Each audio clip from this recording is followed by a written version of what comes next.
Greetings, dear viewers, and welcome to a special episode of our channel where we will delve into a shocking event that has rocked the community of Villagrán and left everyone shaken. Today, we will explore the chilling details of the recent attack perpetrated by the members of the Jalisco New Generation Cartel against law enforcement authorities in this locality. The tranquility of Villagrán was abruptly interrupted when, through social media, our members of the alleged CJNG elite group announced their arrival in the municipality. Armed to the teeth and wearing uniforms that simulated being for the military police, these criminals not only defy authorities, but also spread terror among residents.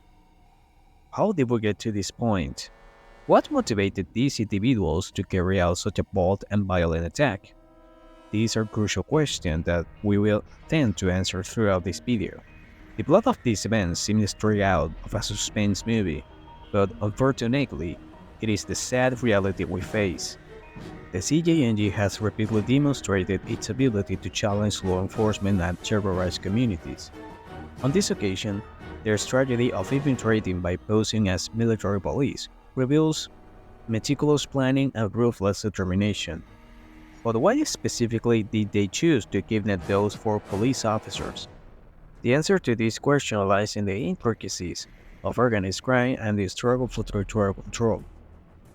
Law enforcement agencies in many cases have become direct targets for these cartels as they represent a threat to their illicit operations.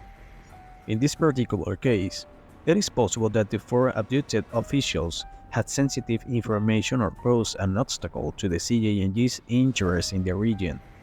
The resulting confrontation was a total chaos, with tragic consequences for the victims and their families. Four police officers were kidnapped during the melee, only to be cruelly abandoned lifeless on the Salamanca-Celaya highway. This atrocious act not only illustrates the brutality of the CJNG, but also raises unsettling questions about the state's ability to ensure security and justice. Throughout this video, we will delve into the background of the CJNG, analyze these events leading up to this specific attack, and reflect on the consequences for the Villagrán's community. It is essential to understand the complexity of these events to address the root of the problem and seek effective solutions. Finally, we want to thank your followers for your continued support. Researching and sharing information of this caliber requires considerable effort, and you're making propels forward. Don't forget to subscribe, activate the notification bell, leave your like, and above all, share your thoughts in the comment section. Your participation is essential to build an informed dialogue and seek solutions that benefit our communities. Together, we can work towards a safer and more just future. Let's begin this journey together. Let's delve deeper into the dark scenario that unfolded in Villagrán, Guanajuato, when the Jalisco New Generation Cartel declared its presence chillingly. The message left on social media, "We arrived, son of bitches," pure four letters, elite group, people of Mr. Mencho, resonated like a war cry, marking the beginning of a violence offensive that shook the region. The brutality of the criminal cell led by Nemesio Ceguera, El Mencho, was evidenced in a video circulated on digital platforms. Hooded and dressed in tactical gear, the sicarios traveled in monster trucks, wielding long guns that reflected their ruthless determination. Minutes after their intimidating message, 15 armed men arrived at the Villagrán's police facilities, unleashing chaos. The tactic used by the criminals was sophisticated and deadly. They launched grenades, including military grades and homemade devices.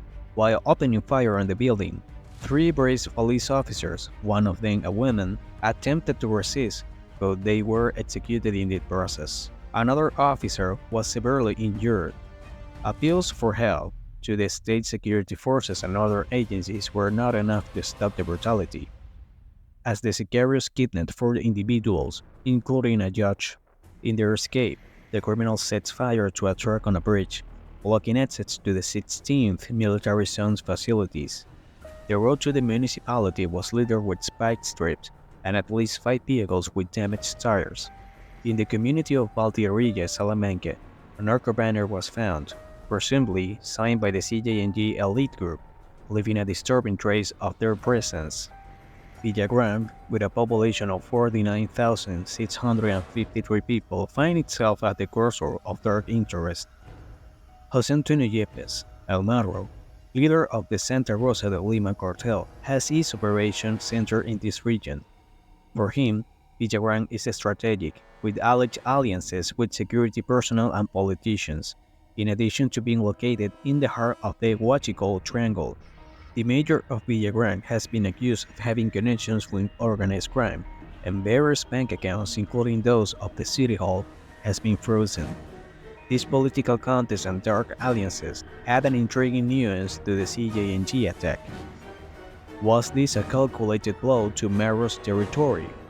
The battle for territorial control in Guanajuato and intensifies as the Sinaloa cartel also has its eyes set on this state, the sixth most populous in the country.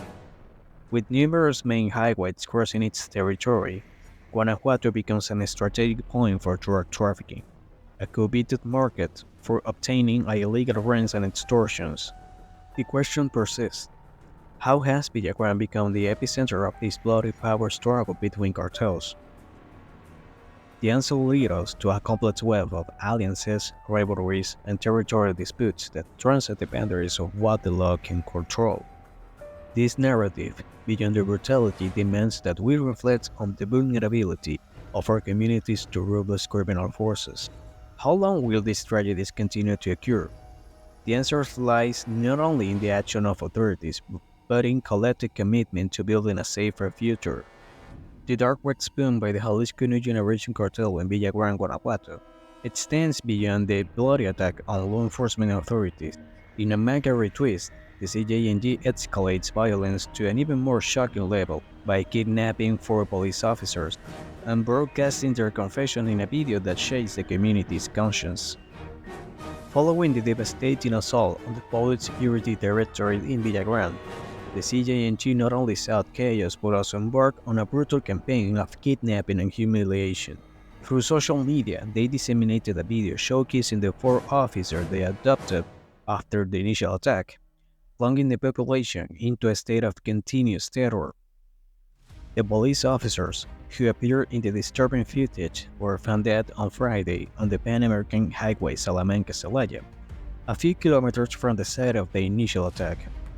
This cruel act reveals the CJNG's ruthless machinery, willing not only to eliminate those it considered threats, but also to publicly expose their actions.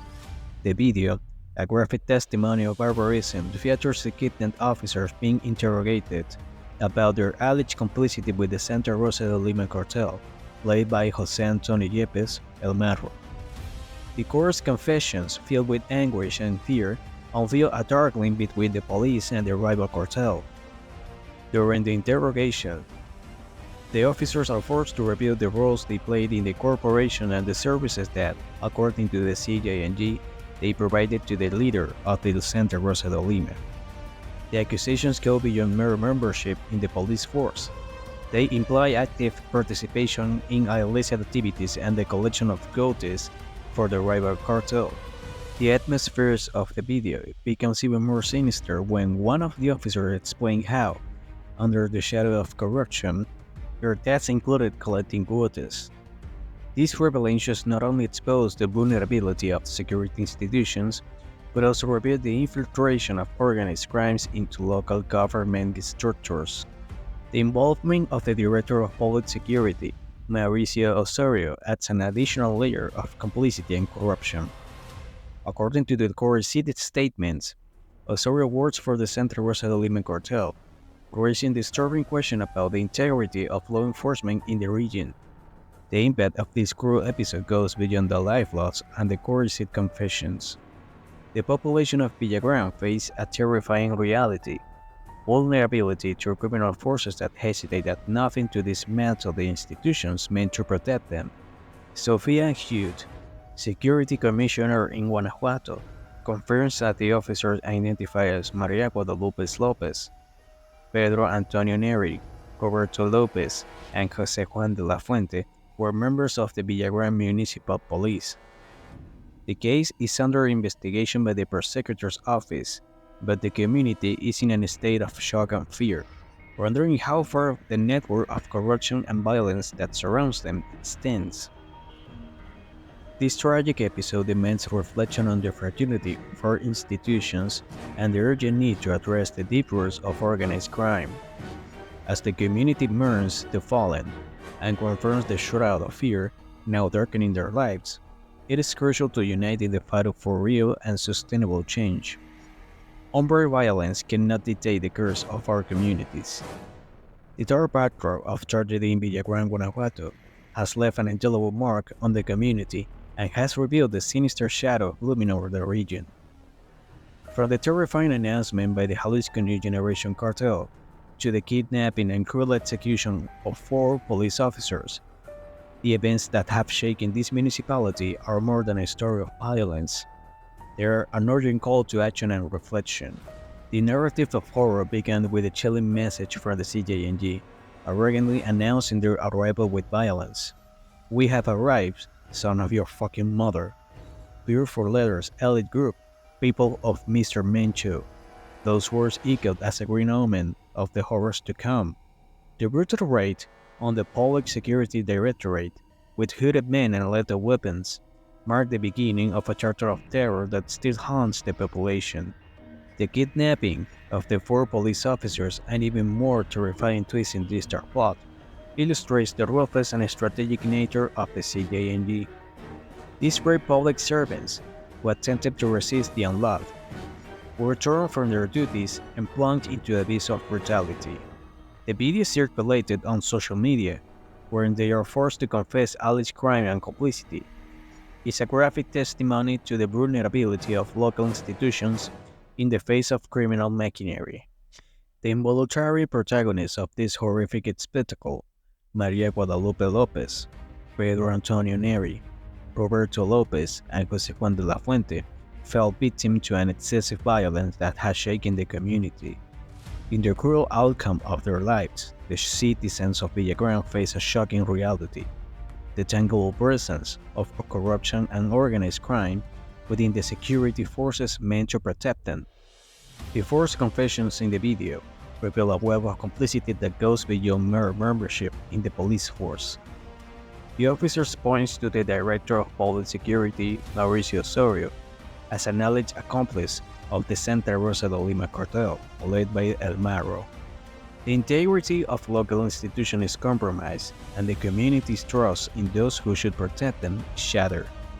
The discovery of the officers' bodies, abandoned as macabre trophies a few kilometers from the site of the initial attack, brings an end to this dark chapter. The Pan-American Highway Salamanca-Celaya, Guasan-Cipul route, now becomes the green scenes of a tragedy that had shaken the entire country. The question persists: how did we come to this point? Villagrán, more than ever, finds itself at the epicenter of a territorial control battle between the CJNG and the Santa Rosa de Lima cartel. The leaders of these cartels have turned the municipality into a battlefield, a ruthless struggle for power, territory, and ultimately control of strategic drug trafficking routes. This grim outcome demands deep reflection on the reality we face as a society. How far does the corruption go that allows organized crime to infiltrate our institutions? How can we build more resilient and resistant communities in the face of unbridled violence? Hope, though fragile, still shines in the darkness. The community of Villagrán and all communities affected by violence deserves a different future. It is imperative that local and national authorities join forces to eradicate corruption, strengthen institutions, and ensure the safety of those who have sworn to protect us. At the end of this dark tale, the decision is in all of our hands. We face a collective choice: to remain in the spiral of fear and violence, or to rise together to build a future where justice and security prevail. Subscribe, activate the notification bell, leave your like, and share your reflections in the comments. This is not just the end of my story, it is the beginning of a call to actions. Together, let's build a future where hope flourishes even in the darkest places. Join this fight for real and lasting change.